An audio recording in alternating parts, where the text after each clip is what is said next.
And we're singing. We're singing. Dun, dun, dun, dun, dun. Time to talk. Bye-bye. Beauty and the Bitch. And in the category of nastiest skank bitch, Oh my god, please. Oh my god, please. Morgan! Oh my god! Oh my god! I would just like to thank all of the people that have helped me climb the skank ladder of nastiest skanks.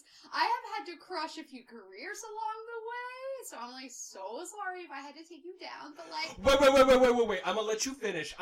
Finish. But I just have to say, Mick Parker should have won this award. Oh. He's an inspiration. Mick Parker, I love you, boo. Mick Parker, I'm gonna let you finish. I will say, Mick Parker did have one of the best skank fests of the year, and it's questionable if it was better than mine, personally, with my boring monogamous married relationship, but I would still say that people have spoken. Morgie, just so you know, this is voted on by the Academy. 'Cause it's gonna go forever, or it's gonna go down in flames. Welcome back, my friends, to another episode of Beauty and the Bitch. I'm Nick. And I'm Morgan, and I know that was a fake award, but I will be accepting all awards that anybody would like to throw out, good or bad. I just, I like those accolades on my LinkedIn. I'm gonna get you one of those chocolate bunnies. I really don't need that. Yeah, you do need that. I don't want it. Yeah. You know what I hate about those chocolate bunnies? Literally everything. Well, yeah, one, they don't taste They're good. made of, like, plastic. And two, they're always hollow. That always made me so mad as a child, because you get any of those, like, chocolate things, and you're like, oh my god, so much candy. It ain't fucking nothing. No, it's like less than a Hershey bar. It's a fucking fun size. It's literally like a Hershey's Kiss, like melted down and smooth out across like a giant mold. Mixed with those beads of plastic. And one of those Tide Pod is in there too, probably. Dude, I have missed this Tide Pod thing because, first of all, I've been only listening to Up First and haven't been listening to the radio, so, like, I literally have missed out on so much information.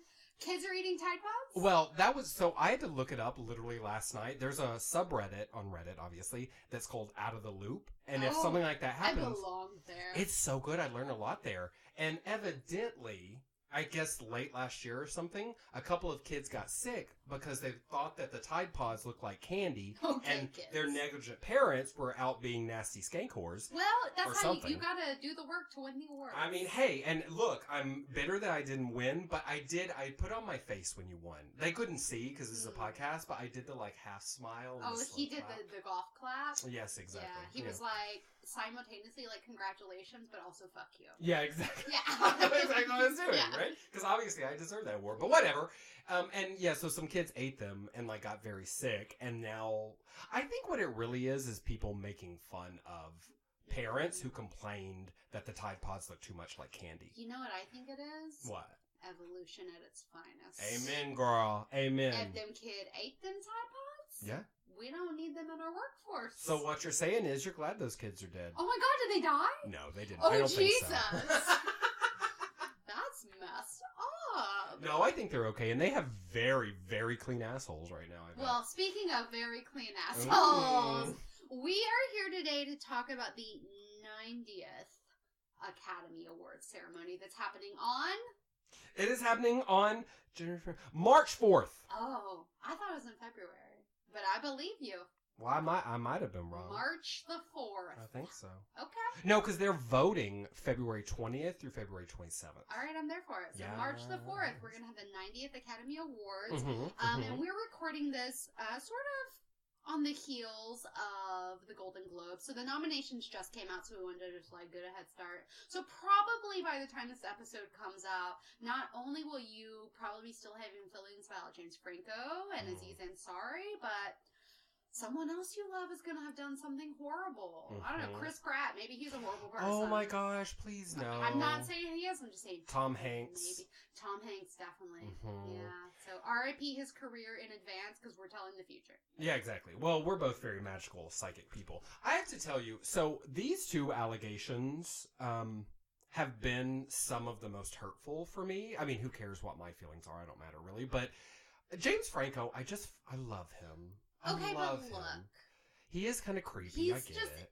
existentially a creepy person. Yes, Like, I love yeah. him too, and I'm a fan of, like, almost everything he does, and I love his eccentricities and his weirdo-ness. But were you really surprised? I was kind of, well, I was a little surprised. Here's the thing, though. I will tell you. So, you know, he's in The Deuce right now on HBO Right. with Maggie Gyllenhaal, right? Mm-hmm. And he plays twins, whatever. Franco and Franco? Franco and Franco. Franco on Franco. Now, that's some I'd pay to see. Wait, does that happen? I mean, he does have a younger brother. Oh, no. I but mean, not to in get the too show, taboo. Because it's like Oh. a morning show. Oh, I don't know. I Probably don't not, watch probably that show. not. I don't So that'd watch be that weird. show. It's too real life for me. Anyway, the point is, HBO has come out and said, you know what? There have been no allegations against They're like, him. you knew who Franco was. Well, kind of. But they, you know, because I think that's notable. Because, like, when the stuff came out against, what's the horrible Kevin man? Spacey? Kevin Spacey. He's dead. His Yeah. career is It's over. dead. And I say good riddance, right? Well, yeah. And every organization it seemed like that he had ever worked at, the minute the allegations came out, they were like, yeah, girl, I've got 200 different complaints right here that I've never done anything with.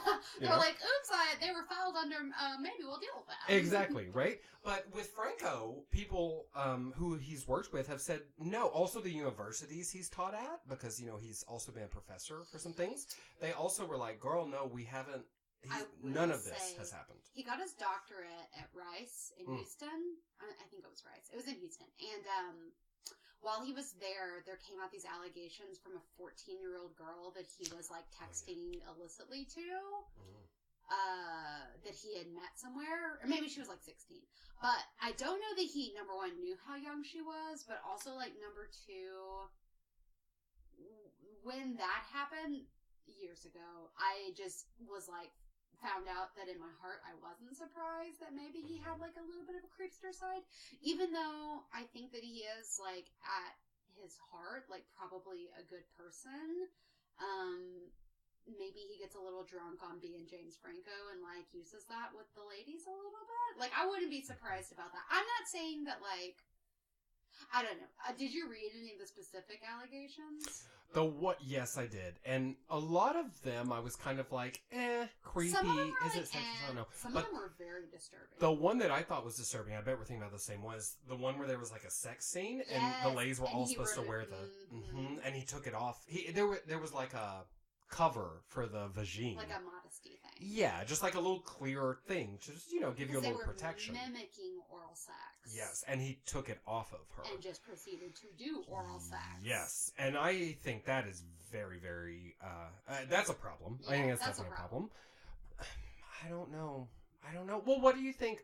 Do you think that James Franco should no longer be considered for any of these awards? It's a really hard question because in our society right now, definitely my instinct is to, like, believe the accuser. Yes. Because, you know, for too long, women have been silenced, especially against, like, powerful men. I don't know the extent of the James Franco stuff because the media, frankly, isn't weighing it as heavily as the Kevin Spacey situation. So, like, for me, I feel like it's skewed because there's so much coming out right now that it's hard to gauge, like, how bad is that in comparison to other things. But also, like, I don't want to say that it's okay and, like, sure, he should win awards, but I also think that he was in an award-winning film that he just won an award for, and like, what does it say if we can, like, take back something, you know, if we're like, well, even though we said you were good, we changed our mind and you're dead to us. But we did it to Kevin Spacey, and nobody's really complaining about that. I think, though, Kevin Spacey and Harvey Weinstein are two good examples of so much atrocity that it's like the level of, like, a war crime. Like, they had victimized so many people that I think... Especially Harvey Weinstein. Yes, but also Kevin Spacey. There were, like, 42 different complaints from the theater that he ran. That's crazy. You know, in England or London or wherever. So those two, I'm like, no, this is an obvious black and white. They are bad people. Hopefully they can become okay with themselves and become better people. I'm not saying we should execute them. Do I think their careers should be executed? Yeah. Yes, I do. But Yeah, these James Franco things, and even more so the Aziz Ansari stuff. Which we'll get to. Yeah, I mean, Do you think this has affected the Disaster Artist for Oscar nods? Well, they got nominated for Best Adapted Screenplay. He did not get nominated for Best Actor, though. And, which he just won in the comedy category at the Golden Globes. He sure enough did. And I thought it was deserved. I mean, I haven't seen The Disaster Artist, but what I've seen, it seems amazing, and I want to see it. So, I don't know. I don't know if it really did actually affect the nominations. I'm not certain that it did. Because the allegations only came out like 5 days before the voting ended. Right. And also it's like such a silly comedy. I don't know how good the chances were of him getting nominated for that anyway. Right. Especially in this year's like chunk of movies. There's so many good. This is a year where it's like every movie any other year would be like the obvious choice. Yeah, it really is. I mean, it's a really intense competition this year. So I'm thinking it probably didn't affect his chances. I think it might affect his chances over the next coming year with like projects and people wanting to work with him. I wonder, well, because he works so closely with Seth Rogen, I wonder like if Seth Rogen is like weary of like how that can reflect upon him. Yeah. I feel like I recently heard Seth Rogen make a joke on a podcast about like the allegations in Hollywood and like how you're like, oh, la la la, I can't listen, be careful, everything you do is horrible, everyone you love is bad. And then like his best friend pretty much has like this, Which I have to tell you, that whole crew is creepy in the same way that James Franco is creepy to me. I'm not coming for them, and I certainly have no allegations. Franco's got a creepy face. Oh, I mean, he's hot, but like... But he is. It's the whole vibe. And what's the one who was in... oh, gosh. He's lost a lot of weight recently, but he was in that movie about... Jonah Hill. Jonah Hill, seems like a creep. But see, I'm not making allegations. I don't know these men. Yeah. They might be the sweetest man on earth. But they all have that similar vibe that James Franco has. So I wonder if that... Well, there's no way to say this in a good way. I wonder if that creepiness is not part of the way they seduce people. Like, have you ever seen someone, I think James Franco's one of them, and you're like, ooh, you would just be a nasty fuck. Just a nasty, dirty, and sometimes that's kind of hot. You're definitely right about him. Oh, yeah. But, I mean, I think that whole crew, honestly, I would have sex with any one of them, to be frank, but I would be like, ooh, I'm gonna take a shot of tequila. You know what I mean? Or 3. Yeah, and another shot after to clean the germs out of my mouth. I don't know. I hope it doesn't ruin his career. You know what? Let me go further. I hope that he has not done something horrible enough to ruin his career. I'm gonna put all of the guilt back on him. I support these women speaking out. I think there are definitely things he's done that are wrong. But I don't know. It's so hard. Okay, well, let's talk about Aziz Ansari, because his allegations just came out recently, too. That one's even more complicated. It's really complicated because, like you said, we want to support the women that come forward and say, hey, this bad thing happened to me. But in his situation, the story that was told is so uncomfortable, but it is, honestly, like, I know girls that just happens to them on a Friday night. Like, they have an uncomfortable date where it doesn't go well, and they end up leaving, and they're like, ugh, I'm never dating that person again. Like, that just is a thing that happens to people. So it's like, not to like say that what happened is okay, because I don't really think that it was okay. But I will say that from all of his responses, he's been like very communicative and very vocal, and all the evidence points to that he did not see that what he was doing was not okay for her at the time. He thought it was consensual, and he has apologized many times. Even like the day after, when he texted her to be like, hey girl, what's up? Have fun yesterday. She was like, well, I'm glad you had fun, because I did not. And like, she gave him like a really lengthy explanation of like how he made her feel, and he was like, he was very cordial, and he was like very much like, I'm sorry that happened. I did not understand. And like, I think he was even like, it'll never happen again, or like whatever. I think that text message that he sent the day after is kind of what saves him for me in this story. Yeah. Because it's very obvious to me that, as you say, he didn't realize that he had done something wrong. I mean, that is a very sweet morning after text, right? And I do think, And they didn't have sex. And they didn't have sex, yeah. They had oral sex and stuff, but they didn't have penetrative sex, The thing, well, he penetrated her with his fingers. I was so embarrassed for both of them that she went into those details. I'm not saying she shouldn't have, but the claw thing in her mouth and in her vagina, like, it made me so uncomfortable. And you know what makes it worse for her is that the source, the place, the website, God, I can't remember what it's called. Bebe or Bebe or something. That published it is not like a super reputable source, and I bet you she tried to go to a more reputable place, and they would not publish it, which I think, and that's me speculating that she probably, because wouldn't you want your story to be published by someone better? Oh yeah, New York Times, girl. Yeah.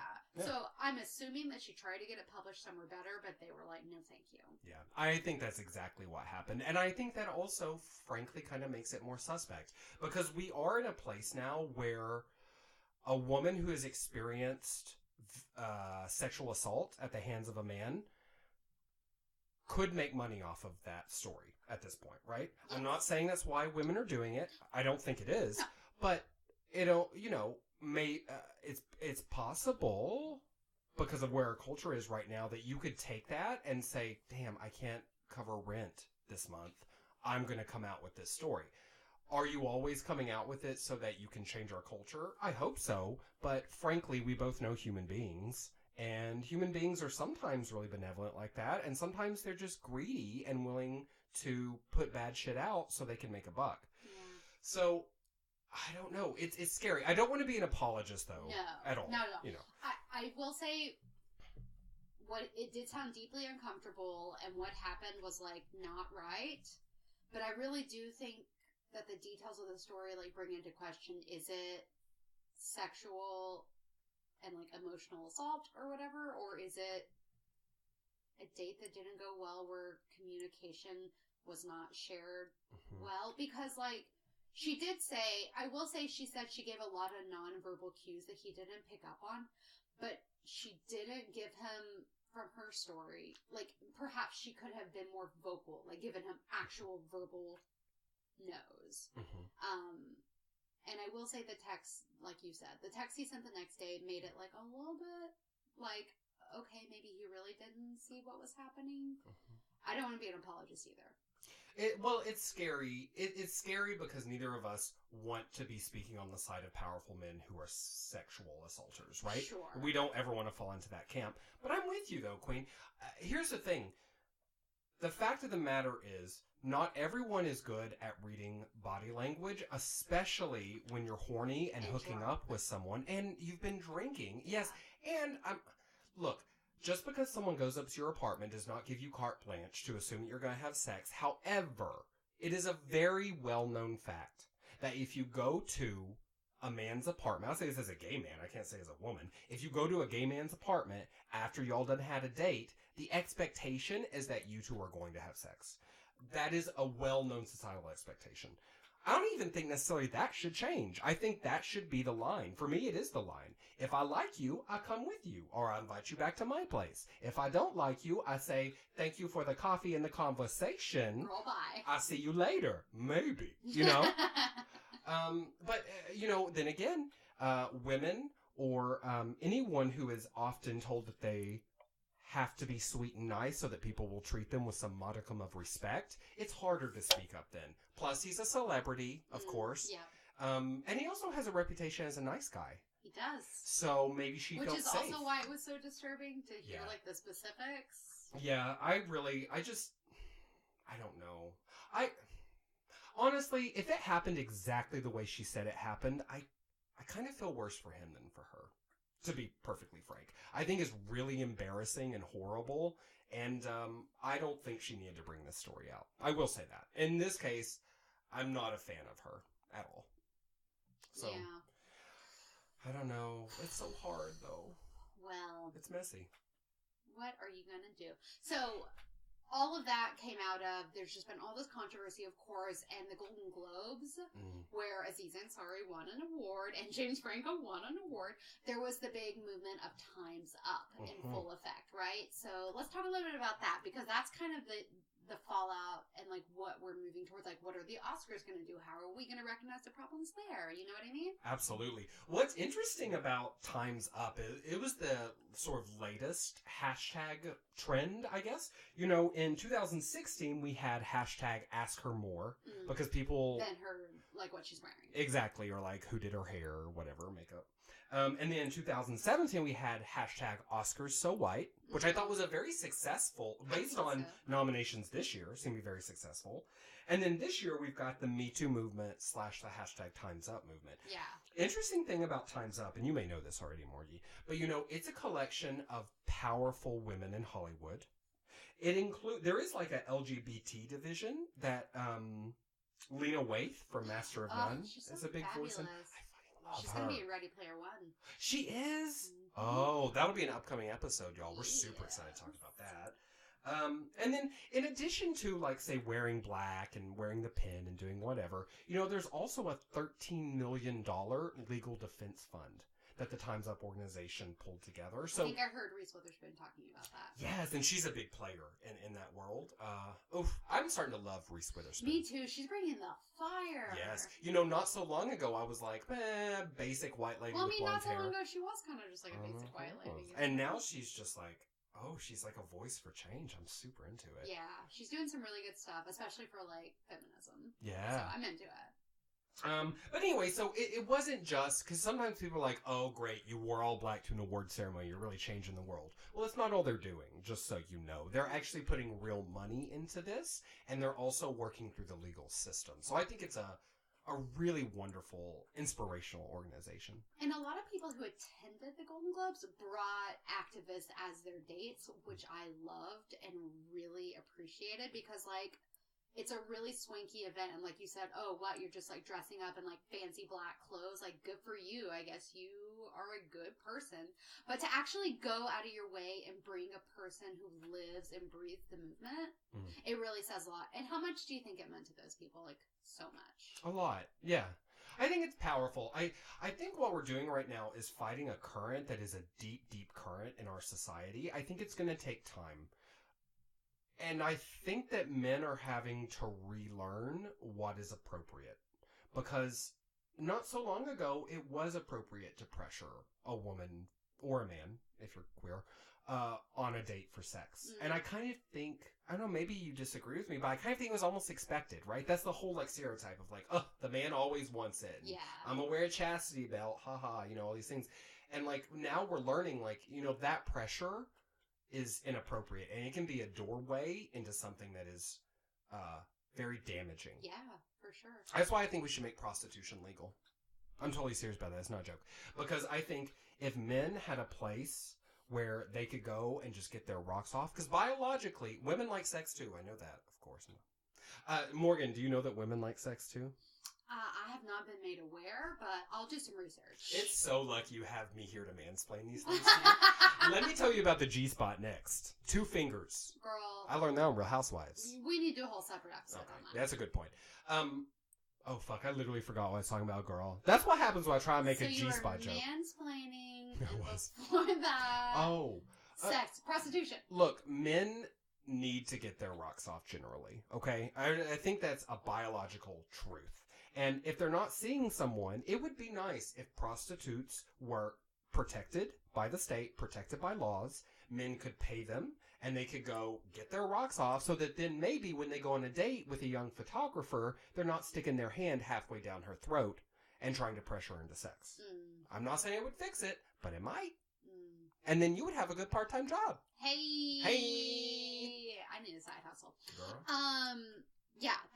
So this movement is really what was totally happening at the Golden Globes. I thought Seth Meyers really crushed it with the subtle jokes and because you know that it's a fine line between too much and not enough, and I feel like he tried it pretty well. He was mostly absent, and then Oprah took us to church. Girl. She took us to church. Hashtag Oprah for president. I don't care if she's just the black female Trump as far as experience. She would be a much better president. I was enthralled. Love as everyone speech. was. Yeah, it was so beautiful. Instantly brought me to tears. Yeah. Instantly. Yeah. Do you think Oprah should run for president? What are your thoughts on that? No. Yeah. I understand why people... Well, actually, I'm sorry, forgive me. Why do you think she shouldn't? Well, I just feel like we should get away from, like, we like this person because they're a celebrity and, like, they're a voice that we are comfortable with. Like, I'm very comfortable with Oprah. And sure, if she did get elected our president, I would be like, okay, well, thank God we're done with Trump because this is a person I can get behind. But she's dedicated her life to a different kind of service. And I just feel like honestly, I just feel like if I were in politics... Like, I would be like, we should honor people who have dedicated their life to public service because that's literally what they've made their whole life about. And I think that Oprah has made her whole life about something different. And while she's very gracious and does many great things, I just don't feel like that's the path that she was, like, working towards. Whereas, like, you know, other people have spent, like, 40 years in politics working towards that. And I just feel bad for those people, frankly. That's fair. The Hillary Clintons of the world? The Barack Obamas of the world. Well, he got there. Well, he did. He yeah. He wasn't even in politics that long. He was like a junior senator or something. Girl, I'll take another one. Where's another one? Girl, I know, right? What about Michelle Obama? You think she should run? Because she also hasn't been in politics, right? She's a lawyer, really but not a politician. Like Hillary Clinton was active in politics. Like, she wasn't just Bill Clinton's wife, you know? She had a big political background. So I felt like that was appropriate. Girl, don't get me wrong. If Michelle Obama's running for president and she makes the Democratic nomination, she will absolutely have my vote. But I would definitely weigh her against another political person in the primary, just as far as, like, platforms and whatnot. But I'm sure Michelle's leanings are in line with mine. So I would be down. She loves upper body workouts just like you. Girl, those arms. Her arms. Ow. I can't even. I just you know what? She's too pretty. She's canceled. Yeah. Well, women can't hold up other women, Morgan. Dang. Because time's not up yet. That's next year. Okay. Next year. # women support women. But this is 2018. # unless they're pretty. # Uggos for life. I don't know. I would, you know what? Look, Oprah, to me, I know I'm not alone in this, but I love her so much that I would vote for her for president. It depends on who else is running, of course. I wouldn't be upset if she was our president. I totally see your point of view, and, yeah, I actually kind of agree with it, but I kind of make an exception for Oprah. Frankly, I would still vote for her. Like, if she's the Democratic nominee, she would. Girl, how amazing. If our first female president was also our first woman of color president, well, you know, because she would be, and then I feel like she would surround herself with better people than Trump has. I think she's genuinely smarter. I think she's genuinely kinder. And she genuinely came from nothing. Literal, I'm pointing in the air. Morgan's looking at my face. Literally dirt floors. Yeah, she came from dirt floors. And as a woman of color, worked her way up through the entertainment industry. Whereas Trump, girl, people say he's a self-made businessman. Bullshit, he's self-made. You know, his first loan was $1 million from his daddy. That he never paid a back. Girl, I bet not. I bet he said he was bankrupt. And he was like, Daddy, I can't pay you back because I spent all my money on porn stars who whipped my feet or some stuff. Did you read that story? Girl, I don't even know. I don't even know about that crazy. Well, anyway. What, Morgan? We sorry. digress. Yeah, we digress. I was going to make a joke about the White House staffers all being, like, let go and just be like Oprah and Gail. But, like... Oh, my God. I love it. Yeah, we can keep Stedman out the White House, though. Don't you agree? I love Oprah, but I don't do no Stedman. He can live wherever the VP lives. Like, he gets his own house. Like, that's where you'll stay. Okay, so I've got the Golden Globe sort of results here in front of me. Morgie, was there anyone that you were particularly surprised by as far as the winners? I was surprised about, like, so much. Like, we did a predictions episode, and my predictions were off. Mine, too. Well, Shape of Water didn't get anything near the amount of love I thought it was going to get. Well, but he did get Best Director. You're right, though. Honestly, I really thought if it was going to win anything, it was going to win Best Director, and Sally Hawkins would win for Best Actress, but she did not. So I was kind of surprised for Frances McDormand to win. I was kind of surprised how much Three Billboards took home. Me too. And you know, I watched The View a lot, and on The View a couple days ago, they were talking about, like, it's hard to find. I didn't see no billboards for it. Like, I feel No like billboards for billboards? no billboards for billboards. Not one billboard, not two billboards, not three billboards. One fish, two fish, girl. I was shocked about that too. Just because I feel like it wasn't out there. But see, that's the thing, is when they vote on this stuff, it's not you and me voting. Yeah. It's industry people, so they know all that shit. I was really happy that Lady Bird won for Best Comedy. Oh my god, me too. And some man came up and they gave him the microphone, and he was like, the only person who deserves to talk about this film is Greta Gerwig. Why did they give it to some man? Well, he was just the first person up there and got his award and stuff, and so he stepped down and she got to have her moment, and it was really sweet and really moving. And I read an op-ed about Lady Bird and how we're categorizing it as this female coming of age story, and the whole article was about no, it's not. That's one facet of this beautiful American narrative. Mm-hmm. And so I still haven't seen it because I'm living in Frugal City, like I told you, as per my New Year's resolution. So I have not been to the movies, but I cannot wait to see it, and I'm so happy they won. What I don't understand about your new frugal life is, don't you already own a pair of tweezers that you can tweeze that unibrow? Does that have something to do with Frugal City, or? Well, I'm also living that hashtag blessed life, so I'm just be happy with how I am. And you know what, girl? You're right. I'm gonna slap myself in the throat when we finish that. So you love your unibrow. You don't have a unibrow, babe. I barely have two. I know. It's kind of fucked up. That was a good thing to pick, because that is just bullshit all the way through. The only other... Oh, Allison Janney won for... She won for I, Tonya. What did you think about that? Everything I've seen of her in the previous... I think she's an incredible, underrated actress. Me and she's too. always been a character actor, and is just phenomenal. Blows everything she does out of the water. So I was really pleased to see her win. It's interesting because oftentimes people win for roles unsavory roles, as did Sam Rockwell for his role in 3 Billboards. And her character was very unsavory, kind of abusive, hateful mother of Tonya Harding.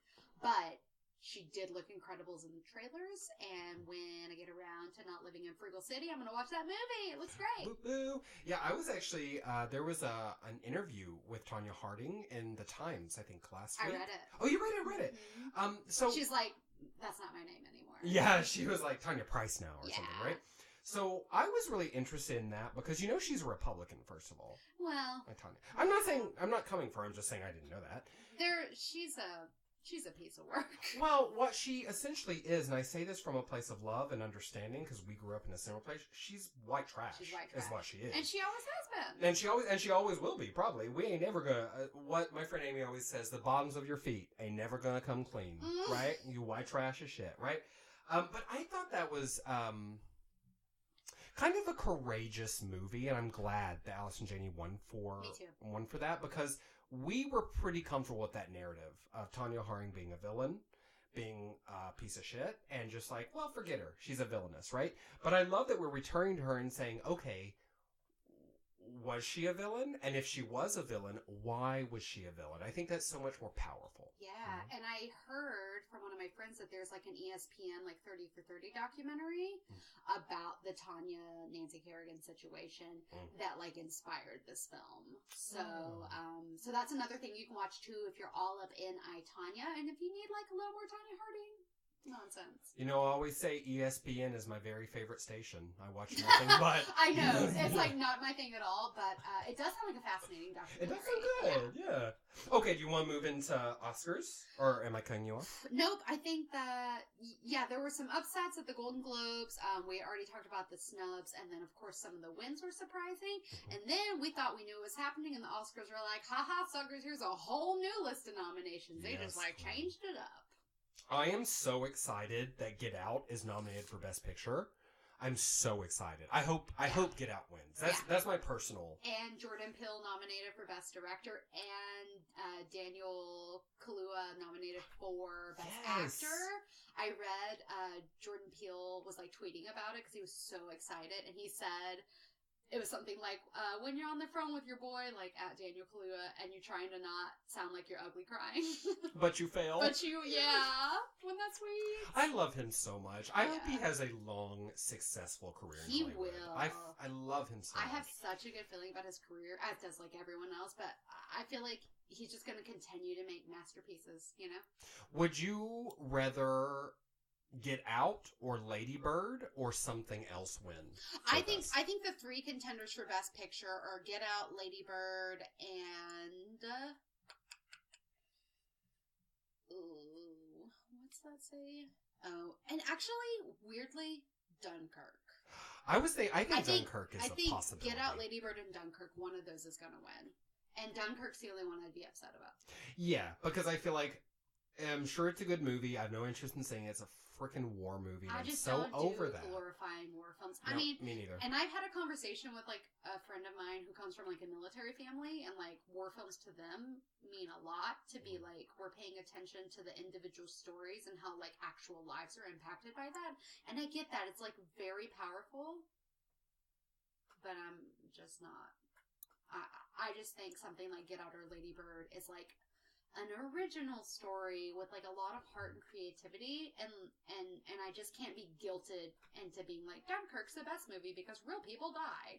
Yeah, you know what I mean? Like, I feel like guilted into being like, oh, it deserves it. Well, you know what though? I call bullshit on that if anyone ever says that to you, because young teenage girls die every day, and black people are shot every day, seemingly by the police. I mean, it just seems to never end. So, I mean, if someone... I'm getting all angry. No one even said that to us. But if someone it's like did... literally a hypothetical. Yeah. You're so mad. But, well, I'm prepped for it. Because here's the thing. Look, we've told the story of... It's like when you have a dream. Like, if I have a dream that Aaron cheats on me and I wake up and I'm like, I'm so mad at you. I know.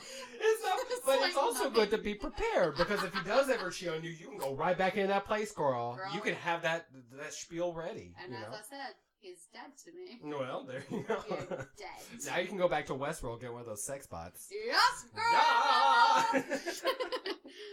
Yeah! Wait, because I've murdered him. Well, whatever, girl. The point is, upside is you have a sex bot now, and it's a man, and we can sanitize him. You let me borrow him for a weekend. Girl, and it is just like you to see the silver lining. That's why we're friends. Yeah, queen. Girl. Let me borrow your sex bot. Okay. Okay, so I'm hoping for Get Out, okay? You're hoping for Lady Bird or Get Out. Yeah, either one is totally worthy, in my opinion. I think that... I'm sorry, how do you say her first name? Saoirse Ronan? Saoirse. Like that? Yeah, because she's super kind of like Cersei Lannister a little bit. Kind of, okay. Yeah. I think she's got a really good chance of landing lead actress. Too. Mm-hmm. So it was her and Frances McDormand that took home the awards, and I would be surprised if Frances McDormand won. I did appreciate her, like, disheveled, like, speech that was still cute and, like, kind, but she was like, oh, I'm here, I didn't wear makeup, what's up, I won an award, okay, bye. Yeah. Essentially, her speech was very indicative of the whole 3 Billboards sort of, like, branding experience. It's like I said, it's not there, it's not dressed up, but they still won. Because it's good. It's a good movie. I will say I'm leaning toward Saoirse Ronan or Sally Hawkins. Those are kind of the two that I feel like kind of have the buzz to like win the award, personally. You know, Daniela Vega, she's nominated, I'm sorry, A Fantastic Woman is a foreign language film. Yes. And she's the lead actress in that. Now, she wasn't nominated for lead actress. And last year that happened with the lady, there was like a lady, oh God, now I'm a horrible person, I can't remember her name. There was like a French film, and the lady, Elizabeth Huppert, she won for Best Actress from like a French film she was in. And I was like, I ain't never heard of her. I ain't never heard of that movie. I was literally about to ask if she's that lady from Westworld because I know so few foreign actresses that I know one lady with an accent and I assumed it was her, which is very sad. Well, I'll tell you what, Daniela Vega, she's a trans movie star. Oh. And so she, I don't think was specifically nominated, but her movie was. And I'm really hopeful. She got nominated for Best Actress? No, so we've got a little infographic up you guys can't see. Oh. This came out before the nominees, Morgan. It was what the New York Times thought should be nominated. Oh. I'm sorry to throw you off there. I'm sorry. Okay. I do have the actual nominations here. Okay, I got you. But let me get to lead actress. No, so we've got Meryl Streep, Saoirse Ronan, Margot Robbie for Itonia, Frances McDormand, and Sally Hawkins. Yeah. Okay. Yeah. I mean, Meryl Streep might have a chance or whatever, but she's Meryl fucking Streep. Exactly. She always has a chance no matter what she's doing. You know, she could be eating Tide Pods. She has a chance. That's her, actually, next big indie film she's doing. My name is Meryl Streep. I ate a Tide Pod. I don't know. I hope Saoirse Ronan will win, but I think Sally Hawkins might have a good chance. I think so too. Yeah, that's a tough category this year. Dude, it really is. This is a side note, but I really liked. They always like make jokes about things they think are gonna win a lot, like they did with La La Land, but that actually panned out. But at the Golden Globes, Seth Meyers made this big joke at the beginning about the Post winning a bunch of awards, and then they won like nothing. Absolutely nothing. Yeah, and it's crazy because the Post is about a very similar time to right now, where the president is attacking the press, and the press takes a stand. Meryl Streep plays a very strong woman. Forgive me, I forget her name. Who stands up against the patriarchy and very powerful men and does so successfully. Also starring Tom Hanks. Also Tom Hanks. Spielberg. Girl. But yeah, it didn't... Girl. It might not win it. It's just... Maybe it's just too white, to be honest, for this year. Oh, maybe. And also, it's very reminiscent of Spotlight, which took home the best picture like a couple years ago when that happened. So maybe it's like too much like that sort of storyline. You know what I mean? It definitely doesn't feel to me as innovative as, say, The Shape of Water or Lady Bird. Yeah. You know? Yeah, they're just very, like, creative and, like, original. Exactly. Yeah. So, okay. Well, now, for actor in a leading role, do you want to hear who was nommed? Yes. Nommed. Okay. So we've got Timothée Chalamet, Call Me By Your Name. Daniel Day-Lewis, Phantom Thread. What the fuck is Phantom Thread? It's... You know what? We can talk about this offline. Yeah, I don't even know. I never heard of her. It's like a movie about like a person who like makes clothes. Oh, fascinating. Okay, Daniel Kaluuya for Get Out. Gary Oldman for Darkest Hour. He won the Golden Globe. How is Gary Oldman so old but also still like weirdly hot? I was gonna say kind of fine. Yeah. I think it's his intelligence and talent. I really think so. And his voice, like he starts talking, and I like immediately am in a trance. I love him. Have you seen Rosencrantz and Guildenstern Are Dead? Yeah. Oh yeah, we talked about this before on the Harry podcast. No, Harry who? Harry Twatter? Oh, girl, no, that was a film that we made. Oh, yes, you were so good in that. That's why you won the award. I'm Hermione Granger. And then last but not least, Denzel Washington for Roman J. Israel Esquire. I'm a little embarrassed. I don't know what that is. Girl, I don't know what that is either. The thing is, Denzel Washington, he's like Meryl Streep. He's the black male Meryl Streep. Black male Meryl. That's hard to say. Black male Meryl Streep. Can you say that? That's actually the vocal exercise that she uses to warm up. I mean, he could win. He's like Meryl Streep. He could win at any point. I mean, nobody would be like, I bet he didn't deserve that. I know, right? Yeah, never, Queen. I really hope Chalamet wins for probably obvious to listeners' reasons. I closed that. So, of course, he's in Call Me By Your Name, which is a beautiful love story of two gay men, which is long overdue. Bi men, actually. Bi men. Okay, bi men. Well, I'm just saying, biracial is a thing. Fugue boogie. So I wouldn't be surprised to see if Gary Oldman won, but I also wouldn't be mad if Daniel Kaluuya won, because he was incredible in Get Out. I kind of think it's going to go to Gary Oldman, though, because they love a good historical piece. They you know what I mean? They really I also do. wouldn't be upset if Timothée Chalamet won either. I love Get Out so much. I would be happy if they won for director and picture. I was acting not so much. I just wasn't that impressed. I'm like always so impressed when British people can be like so American. You know what I mean? Like I'm instantly like, I could never do that. Right. But you're not impressed when I'm British, though. What? Look, an eagle. Hermione Granger. I don't even know. I'm not even delirious. What's happening? I know. I did roofie you before this started. Oh, everything is colorful. Before it gets dark, girl. Oh. And Time's up. No. Feel good about that? Want to move on next? Okay. So for supporting actor, you've got Willem Dafoe, The Florida Project, Woody Harrelson, 3 Billboards, Richard Jenkins, The Shape of Water, Christopher Plummer, All the Money in the World. That was the one he took over from Hateful Man. And Sam Rockwell, 3 Billboards. So, to me, it seems like everyone's loving Sam Rockwell's performance. And I love Sam Rockwell, even though he plays like a racist cop and that's what he won for. So I wouldn't be upset to see him win an Oscar because I think he's such a genuine person and like a great character actor that it would be really great for his resume and he totally deserves it. I also think that it would be fine if what's his name? Christopher Plummer won because it'd be like a second like fuck you to Kevin Spacey. And then thirdly, Richard Jenkins. I hear so many great things about his subtle performance as the gay best friend in The Shape of Water. So I feel like that's also pretty dope. I think, there's a lot of queer visibility with characters and queer and women and people of color visibility. It is this year. It's a good year for that. It does. It feels. It's a good year for diversity. It does. Yeah, it is.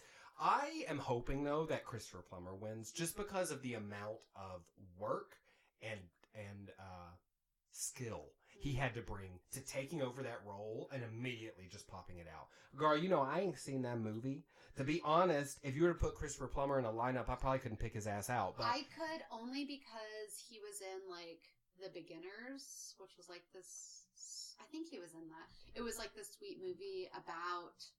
It was, like, Ian McGregor. Oh, actually, I think it was Greta Gerwig. And he was, like, had this, like, quirky girlfriend, and they were, like, in love. And his father... His mom had died. I don't know how long she'd been dead. His dad came out of the closet at like 70-something. And I think Christopher Plummer played the dad. And he was like the sweetest man. And it was just like about their relationship. And like his dad like trying to date as like a 70-year-old gay man who's recently out of the closet. Anyways. But only because of that could I. Pick him out. Yeah. Okay. But so what if Woody Harrelson won? How would you feel about that life? I just feel like there's so much love for 3 Billboards, and like all the reviews I read from like all the critics that I usually get my scoop from just don't think that it's like, they think it's like good, but that it's like a Coen Brothers knockoff, not necessarily Oscar worthy. So I just was, of course have not seen it, but I just felt like from the buzz I've heard that it was just shocking how much attention it got, personally. Yeah, I think so too. Who knows? Maybe they paid somebody off. You never know what happens behind the scenes, girl. I mean, that's why I don't really trust the Academy. But I also don't want to hate on it if it is this great movie, and maybe I'll see it and think like, oh, they totally deserve it. That's true. We're 100% talking out of our assholes in the movie. That's literally what this podcast is about. Yeah. Well, we're both superheroes, and that's our superpower. Oh my god. Yes.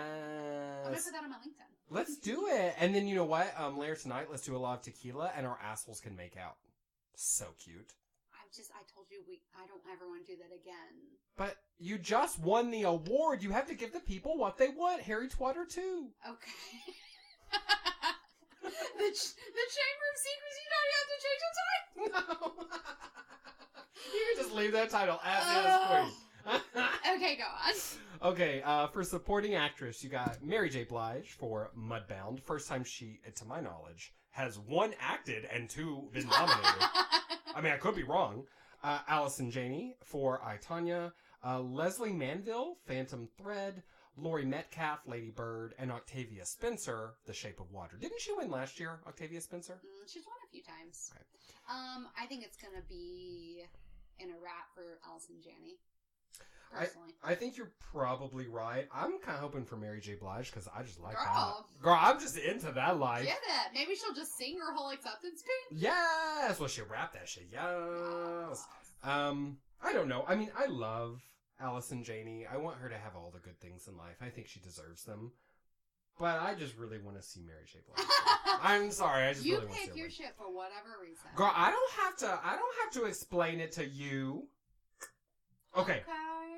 Let's do directing very quickly. Okay. So for director, you've got Christopher Nolan, Dunkirk, Jordan Peele, Get Out, Greta Gerwig, Lady Bird, Paul Thomas Anderson for Phantom Thread, and Guillermo del Toro for The Shape of Water. What you think? So honestly, I think it's gonna be The Shape of Water. I think so too. Yeah. I think del Toro deserves it. It's such a stunningly beautiful, artsy ass movie. But as alternate runners-up, of course, I'm here for Greta Gerwig. And Jordan Peele. Jordan Peele, yeah. 100%. Those are my top 3. And then everything else, so sorry, we don't really care about. Is that fair? Good luck next time. Oh, but I will tell you just very quick, actually. The first trans director ever nominated for an Oscar is nominated for a documentary called Strong Island. That's I think that's very amazing. important. Yeah, so it's a really good year for trans visibility as well. What, do you happen to know what the documentary is about? It has something to do with, I believe the director's brother was murdered, and it has to do with the murder, I believe. Ooh, I love But forgive murder. me if that's But not all like in a, like, I don't love murder, like, murder's good. Uh-huh. I find murder, like, intriguing, and... Girl, we can talk about stealing people's skins. You know how I'm into that. I just mean, like, Gillian Flynn type stuff. And there's no good way to say Well, it. like, you want to steal Gillian Flynn's skin? Flynn's skin? Yes. Bum, bum, Yes. bum. She's pretty. Yeah. Okay, so that's kind of what's going on at the Oscars, the highlights, and lots of things to look forward to. But, Mickey, did you know the Oscars first aired in 1929? Oh, shit. So I just thought it'd be nice to tell you some other things that happened in 1929. Yeah, hit me. That was the year of the stock market crash. I remember that.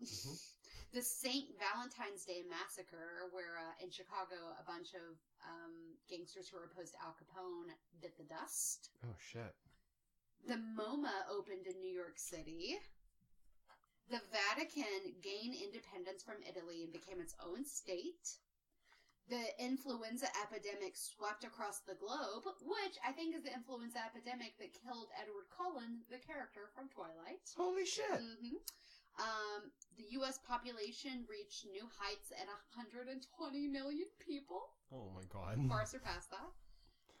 A Zeppelin completed the first around-the-world trip for, like, a Zeppelin until, RIP it exploded. Yeah, is that the one? Oh, okay. The first public phone booth appeared in London. And now they're very, like, famous, right? They're very, like, pop culture, part of, like, Doctor Who, Harry Potter. It's, like, a big thing now. And your favorite drink, 7-Up, was invented. Oh, my God! Up yours, baby! I actually fucking hate 7-Up. Oh my God, same. You don't even know me. Yeah, that's true. So those are just some other things that were happening alongside a fabulous award show that was invented. Wow, that's so interesting.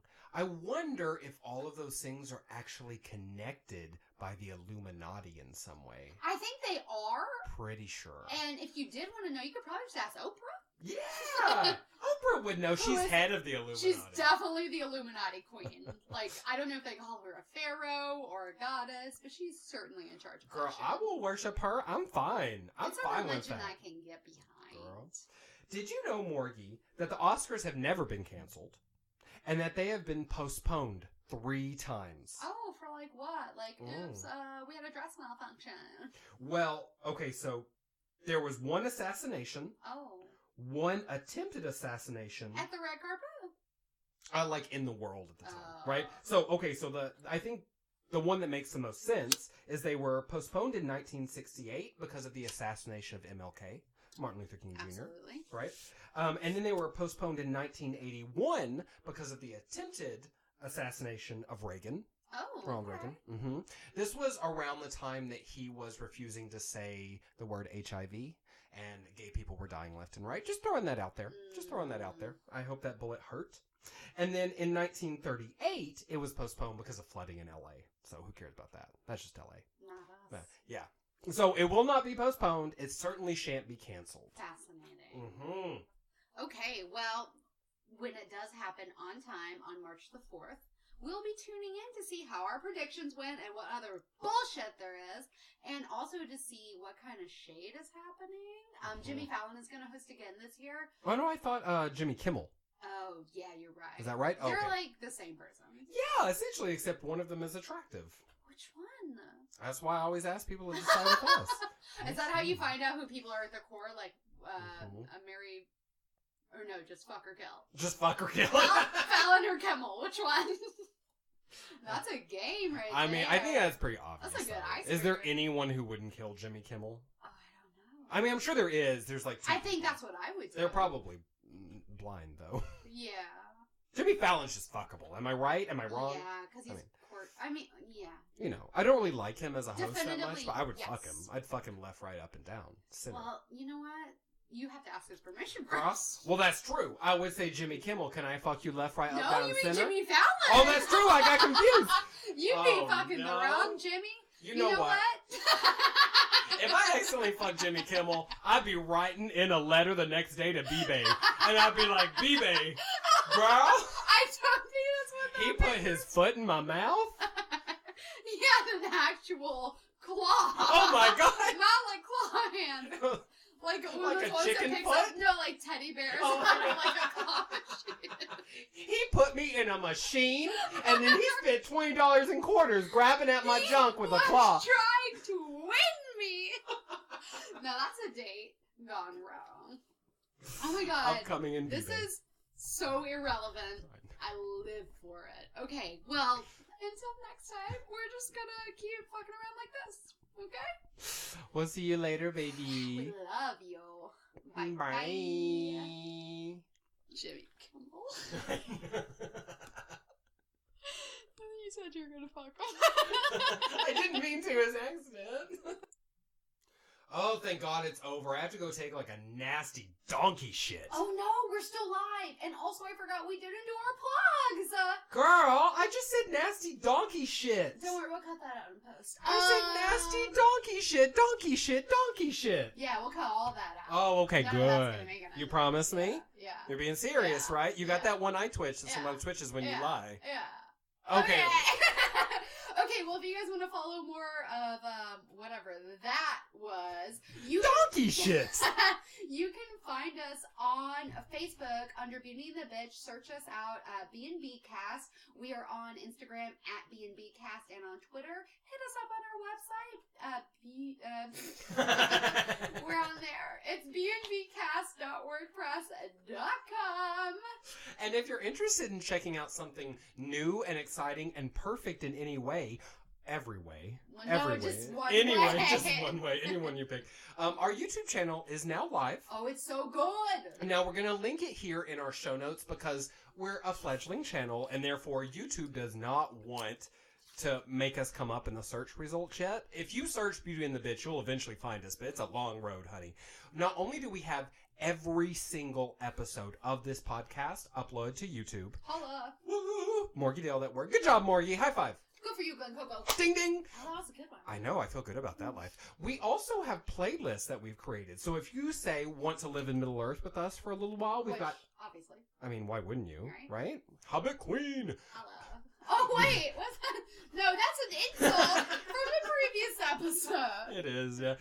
We've got all of our Hobbit / Lord of the Rings episodes. We also have a Harry Potter playlist that you can check out if you want to live in Harry Potter world with us. And then we also just started uploading a new project, which is Let's Play Witcher 3 with Mick. If you would like to spend some time with me and not this, bitch over here. Holla! I'm uploading every Tuesday to our channel, and so, turn that shit on and, sob into your pillow or wash your dishes or whatever it is you do. Guys, it's so entertaining. If you're a person like me who likes to just watch other people play video games, which has basically been my whole life since college with like all my dude friends and my husband and Mickey, it's really fun and he makes lots of good jokes. I mean, I am biased, but it's quite enjoyable. So be sure to subscribe and check it out. Oh, thanks, Morgan. I'm sorry I called you a bitch and No, a you're slut. not. I'm sorry I texted your dad a bunch of your secrets. Oh my god, that was you? Yeah, sorry, girl. Thanks for the compliments. We're gonna talk about this later. In the meantime, if you want to check out any of my stuff, we have another YouTube channel called Literary Darlings. You can find us on there under Literary Darlings, and you can check out my bloggy blog at morganizedmess.com. All right, for real this time. Okay, is it really off? Because I really have to go take that nasty, wet, stanky donkey shit. Okay, let's go do it. Okay. Help me. For real.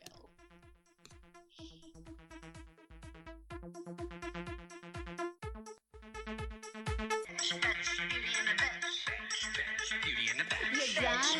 Beauty and the Bitch. Do you have a home? Beauty and the Bitch. You're done. You look. Bitch, bitch, Beauty and the Bitch. Beauty and the Bitch.